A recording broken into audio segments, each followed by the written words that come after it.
Treasury Secretary Scott Bessent with us this morning. And Mr. Secretary, thank you for joining us. We had planned to have you on this program to discuss tariffs, but let me first begin with your reaction. Do you know if President Trump was in Washington at 1:30 a.m. last night?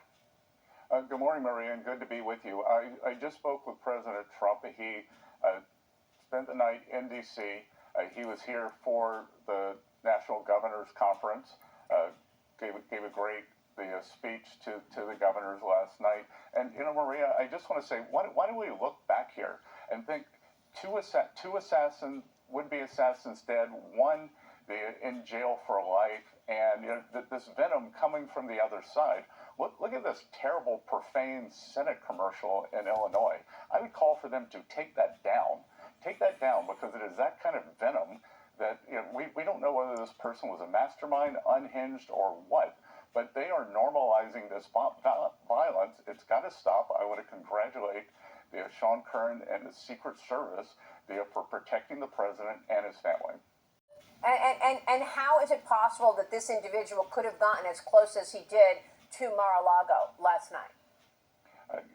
For anyone who's driven along there, the perimeter is very protected. So we'll see. I don't know whether did he come along the beach? Did he? I don't know. But I can tell you the Secret Service is running so much better now than it was in Butler. New leadership, and President Trump and his family, they're safe, but they shouldn't have to endure attempt after attempt. And Secretary, will there be any further changes in terms of the president's security, the security at Mar-a-Lago post this incident? Yeah, Maria, I'm not going to discuss that on TV, but okay. I think the perimeter around the president is as strong as it's ever been. But again, this existential threat, this venom from the left, really has to stop. They've normalized this violence. Yeah, Secretary, I want to get your take on the impact of the Supreme Court's decision. While much of the discussion over the Supreme Court's decision to rule against the president's emergency tariffs, or some of the tariffs, it's been focused on the impact on foreign allies and the president's power. But it's worth noting that this ruling will also have a profound impact on America's fiscal position. The Committee for a Responsible Budget, President Maya McGuinness told me that the Supreme Court ruling will cut government revenue by $1.9 trillion through fiscal 2036. It will increase debt by $2.4 trillion over the same period.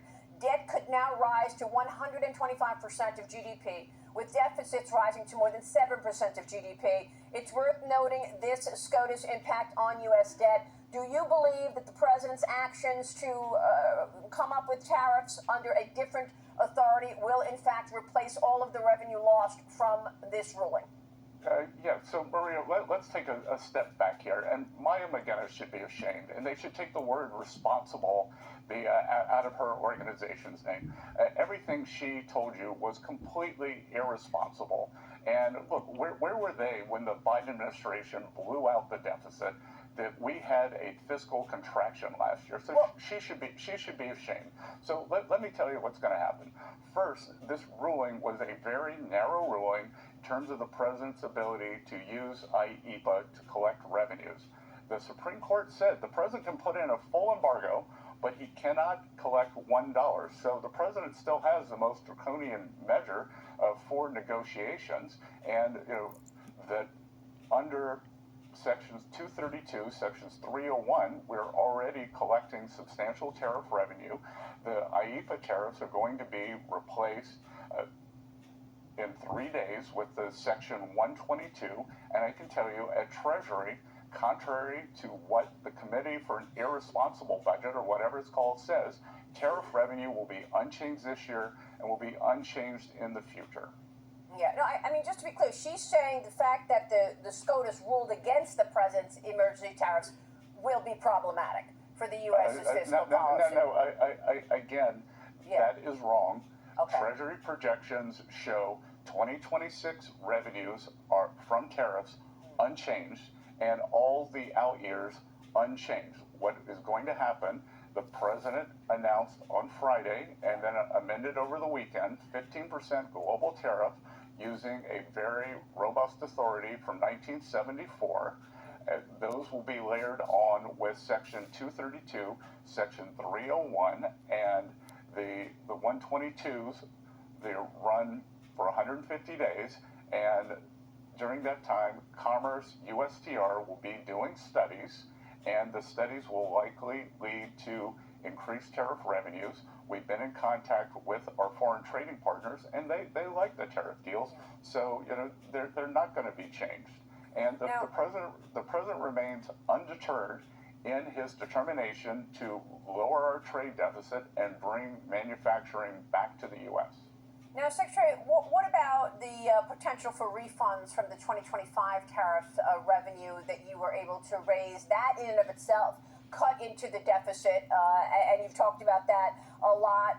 What can you tell us about how that money will have to be repaid, or is it going to overlap with this new revenue that you will be raising as a result of the 15% tariffs? Yeah, so Maria, I can't tell you anything because on Friday the Supreme Court did not address that. They remanded it back to the lower court, and I imagine that we will be hearing from them in weeks or months to come, and then we will follow their instructions.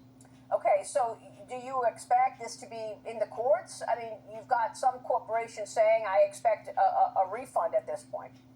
Well, again, this is a court decision. Supreme Court made one decision. The lower court's going to make another.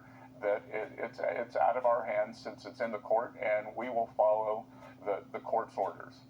Now, Secretary, I know that recently the president suggested that there was unlikely a chance for a reconciliation package before the midterm elections, but with this change from SCOTUS on the emergency tariffs, would the president be open to putting tariff legal situation in a reconciliation package? Is that on the table now, once again? Look, Maria, it could be on the table, but again, we do not need, the administration, the president does not need Congress to move the tariff revenue back up.